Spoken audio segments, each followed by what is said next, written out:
तो दोस्तों हम अभी ये दौलताबाद किला पहुंचने वाले हैं। ये देखिए दौलताबाद किला। ये अब हम इन देवगिरी किले के नाम से भी जानते हैं। पहले दौलताबाद बोला जाता था लेकिन अब देवगिरी बोला जाता है। दोस्तों देख सकते हैं ये पूरा पार्किंग एरिया है और ये देखिए यहाँ पर लोग लगाए हुए हैं। ये मैं गाड़ी खड़ा कर दिया। ये पूरा जो है पार्किंग एरिया है, यहाँ गाड़ी वगैरह खड़ा किया जाता है देखिए। और वहाँ से टिकट वगैरह मिलेगा। अभी अंदर जाएंगे, वो जो ऊपर आप पहाड़ में देख रहे हैं वहाँ पर तक जाएंगे हम। चलिए चलते हैं। तो दोस्तों यहाँ से हम एंट्री कर रहे हैं, जो टिकट काउंटर है वहाँ पर हम जाएंगे। देखिए हम यहाँ से एंट्री कर रहे हैं और ये जो जाने का रास्ता है, देखिए लोग आ भी रहे हैं जा भी रहे हैं। और यहीं पर टिकट मिलता है वो किला में जाने के लिए, तो हम टिकट लेंगे। देखते हैं। ये देखिए यहाँ पर आगे टिकट काउंटर है और यहाँ पर 25 रुपये लिया जाता है टिकट। एक टिकट का 25 रुपये। ये देखिए और यहाँ पर लिखा हुआ है टिकट घर। ये देखिए टिकट घर लिखा हुआ 25 रुपये भारतीयों के लिए और दर्शकों को यानी कि 25 रुपये। और यहाँ से किला में अंदर प्रवेश करते हैं और जैसे ही किला में आप यहाँ तक थोड़ा सा दरवाज़ा जाएंगे तो आपको टिकट चेकिंग होगी। ये देखिए यहाँ पर टिकट चेकिंग काउंटर है और मैं देखिए जा रहा हूँ। टिकट वहाँ चेक करेगा, इसके बाद बोलेगा इसको आप सेफ्टी रखिए। ये देखिए टिकट दे रहा हूँ दोस्तों और वहाँ वो नोट करेगा। इसके बाद हम अंदर जाएंगे। देखिए टिकट चेक कर रहा है, फाड़ देगा हल्का, इसके बाद बोलेगा जाओ। इसका यूज इसको रखे रहना, बाद में दिखाना पड़ेगा आपको। तो चलिए अंदर चलते हैं और आपको दिखा रहे हैं अंदर क्या क्या है, क्या कैसे, और बहुत सारी चीज़ें आपको मिलेगी। ये जो टोपे हैं आप देख सकते हैं, आनंद सिंगरौली मध्य प्रदेश से। तो अभी हम बताने वाले हैं आपको दौलताबाद का देवगिरी जो किला है उसके बारे में। दौलताबाद देवगिरी किला औरंगाबाद इतिहास के बारे में बताएंगे कि जो औरंगाबाद में दौलताबाद यानी देवगिरी किला है उसके बारे में। तो दौलताबाद किला महाराष्ट्र राज्य के औरंगाबाद शहर से 17 किलोमीटर दूरी पर है। होशंगाबाद से बैरुल जाने के रास्ते के बीच में ही यह किला देखने को मिलता है। यह किला दौलताबाद नाम के गांव में है। इस गांव का नाम 14वीं शताब्दी में देवगिरी का नाम हुआ करता था। देवगिरी नाम हुआ करता था। मतलब 14वीं शताब्दी में पहले दौलताबाद में ही देवगिरी हुआ करता था। इस किले का निर्माण 12वीं शताब्दी में राजा भील यादव ने सन 1197 में किया था। इस किले पर यादव, खिलजी, तुगलक और मुगल शासक जैसे शासकों ने राज किया था। इस किले पर यादव भी शासन किए थे, खिलजी भी किए थे, तुगलक भी किए थे, मुगल शासक जैसे शासकों ने भी राज किया था। दौलताबाद किले तक पहुंचने के लिए मार्ग आपको सड़क मार्ग से भी आप देवगिरी किले, जिसे दौलताबाद के नाम से भी जाना जाता है, पहुंचने के लिए औरंगाबाद से बस या टैक्सी की सुविधा ले सकते हैं। अगर आपके पास अपनी खुद की गाड़ी हो तो बहुत बढ़िया है। रेल मार्ग से ही पास से सबसे बड़े रेलवे स्टेशन औरंगाबाद है, तक जा सकते हैं। रेल से आप औरंगाबाद शहर तक जा सकते हैं, लेकिन उसके आगे किले तक जाने के लिए आपको बस या कैब बुक करनी पड़ती है।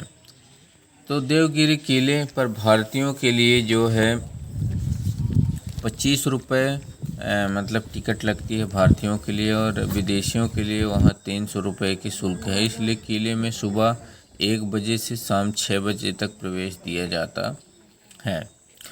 देवगिरी किले पर देखने लायक जगह कौन कौन सी है? तो देवगिरी किले आप जाएंगे तो पहली बात तो आप को बहुत सारी चीज़ें वहाँ आपको पढ़नी होगी, और वहाँ जैसे ही जाएंगे तो आप मुख्य चीज़ें देखिए। और जो आपको हम बता रहे हैं देखने लायक जगह, महाकोट दरवाज़ा जो है, महाकोट दरवाज़ा देवगिरी किले में प्रवेश करने से सबसे पहले हमें महाकोट दरवाज़ा से अंदर जाना पड़ता है। यह किले का मुख्य दरवाज़ा है मुख्य दरवाजे से अंदर जाते ही आपको तोप दिखाई देने मिलेंगी। यह तोप उस ज़माने में उपयोग में लाई गई थी। हालांकि यह तोप जहां रखी गई है वह शायद सैनिकों के रहने की जगह थी। यह तोप इस जगह पर प्रदर्शन के लिए देखने के लिए रखी गई है, और वो सैनिकों का जो जगह था वो था रुकने का सैनिकों का। दूसरा दरवाज़ा है, देवगिरी किले के दूसरे दरवाजे के ऊपर हाथी का बेहद सुंदर शिल्प की नक्काशी की गई है। इन दरवाज़ों की आयु लगभग 900 सालों से ज़्यादा हो चुकी है। मतलब जो दरवाजे बने हैं 900 साल से ज़्यादा हो चुकी है। लेकिन आश्चर्य की बात है कि इन दरवाज़ों में जो लकड़ी इस्तेमाल की गई है वह अभी भी बहुत अच्छे हालत में है। यहाँ से आगे एक और दरवाज़ा है और उसके बाद एक मीनार दिखाई पड़ती है। इस मीनार तक जाने से पहले बाईं ओर हिंदू मंदिर और दाईं ओर कुछ मुस्लिम मज़ारें भी दिखाई पड़ती है। चंद मीनार जो आपको दिखाई देगा, बड़ा सा स्तंभ है। चंद मीनार भारत में कुतुब मीनार के बाद सबसे ऊंची मीनार है ना। तो चंद मीनार जो है आपको देखने के लिए मिलेगा। कुतुब मीनार के बाद सबसे ऊंची मीनार जो चंद मीनार है वो देवगिरी गुफा में ही दिखाई देगा, दौलताबाद में। तो सन 1445 में जब अलाउद्दीन बहमनी के पास यह किला आया तब उसकी याद में दिल्ली के कुतुब मीनार जैसा दिखने वाला यह चंद मीनार यहाँ पर बनवाया गया था। यह मीनार इस किले की सबसे बड़ी खासियत है। 3 मंजिला इमारत जिसमें 3 मंजिला इमारत है जिसमें 230 सीढ़ियाँ हैं। तो चंद मीनार देखें। इसके बाद भारत माता मंदिर है। चंद मीनार के बाईं ओर भारत माता मंदिर है। असल में यह कुछ ज़्यादा पुरातन मंदिर है। मंदिर के सामने एक बड़ी खुली जगह है जो खम्भों से घिरा हुआ है। देखने से ऐसा लगता है कि जगह छत से ढकी हुई है। यहाँ पर शायद कला प्रदर्शन सभाओं का आयोजन किया जाता था। मंदिर के रचना से पता चलता है कि मंदिर यादव कालीन होगा। शायद इस मंदिर की मूर्ति को यहाँ से हटा दिया होगा, इसलिए यहाँ पर कोई मूर्ति न होने की वजह से भारत स्वतंत्र होने के बाद यहाँ पर भारत माता की मूर्ति की स्थापना की गई होगी। एक पानी का कुंड भी दिखाई देगा आपको। भारत माता मंदिर के बाहर एक बड़ा सा पानी का कुंड है जो अभी सूखा पड़ा है। बारिश के मौसम में शायद आपको यह कुंड पानी से भरा हुआ मिलेगा जो आपको दिखाई देगा। बहुत बड़ा कुंड है और बारिश नहीं है, इस वजह से सूखा पड़ा हुआ दिखाई देगा। यह कुंड कम से कम गहराई आपको 20-25 फीट गहराई मिलेगी और चौड़ाई कम से कम तो 100 फीट से चौड़ाई कम नहीं होगी। और किले की तटबंदी जो है, देवगिरी किला 3 स्तर वाली दीवारों से घिरा हुआ है। इसे स्थानीय भाषा में कोट कहते हैं। देवगिरी किला 3 स्तर वाली दीवारों से घिरा हुआ है। इसे स्थानीय भाषा में कोट कहते हैं। इनके नाम है अंबल कोट, महाकोट और काला कोट। 3 स्तरों से घिरा हुआ था, अंबल कोट, महाकोट और काला कोट। काला कोट तालबंडी के बाहर एक और मंदिर है। काला कोट जो है तालबंडी के बाहर एक और मंदिर है। यह मंदिर काफ़ी अच्छी नक्काशी से तराशा गया है। देखने में बहुत ही सुंदर यह मंदिर है, लेकिन इस मंदिर में कोई भी मूर्ति नहीं पाई जाती है। इस किले पर बनी कलाओं से पता चलता है कि देवगिरी साहित्य और कला के क्षेत्र में बहुत ज़्यादा विकसित था। इसी किले पर एक संगीत राग का निर्माण किया गया था जिसे देवगिरी बिलावल नाम से जाना जाता है। इस किले की तटबंदी लगभग 9 किलोमीटर लंबी है। देवगिरी किले में आप यहाँ देख सकते हैं चीनी महल भी है। चीनी महल, तो चीनी महल देवगिरी किले महल का अंदरूनी हिस्सा है। इसकी छत पूरी तरह से नष्ट हो चुकी है। यहाँ से अंदर जाने पर भी एक वस्तु दिखाई पड़ती है जिसकी छत भी नष्ट हो चुकी है। तो अंदर जाएं तो आप चीनी महल भी देख सकते हैं। और मेडा टॉप जो है देवगिरी किले के एक बुर्ज पर तोप रखी गई है जिसका नाम है मेडा तोप। 5 धातु से बने इस तोप को एक भाग मेड बकरी के मुंह के आकार का बना हुआ है। इस तोप पर लिखा हुआ है कि किला शिखन तोप। इसका अर्थ होता है कि किला उद्ध्वस्त करने वाली तोप। इसी बुर्ज से किले का बेहद सुंदर नज़ारा दिखाई देता है। तो मेडा टॉप आप जाना ना भूलें, वहाँ चढ़ कर चारों तरफ मतलब किले का आनंद लें, लोकेशन का आनंद लें। ऊपर जाएंगे तो काला पहाड़ तोप भी है। काला पहाड़ तोप बरादरी महल से आगे जाने पर एक बुरुज पर दिखने के लिए मिलती है, काला पहाड़ तोप। और उसके आगे जाएंगे कि दुर्गा तोप मिलेगा। इस तोप को धूलधान भी कहा जाता है। इसका मतलब सब कुछ मिटा देने वाला दुर्गा तोप, धूलधान।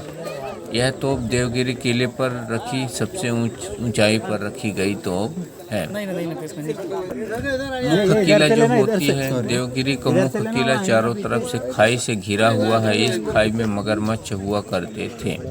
देवगिरी का मुख्य जो किला है चारों तरफ से खाई से घिरा हुआ है। इस खाई में मगरमच्छ हुआ करते थे।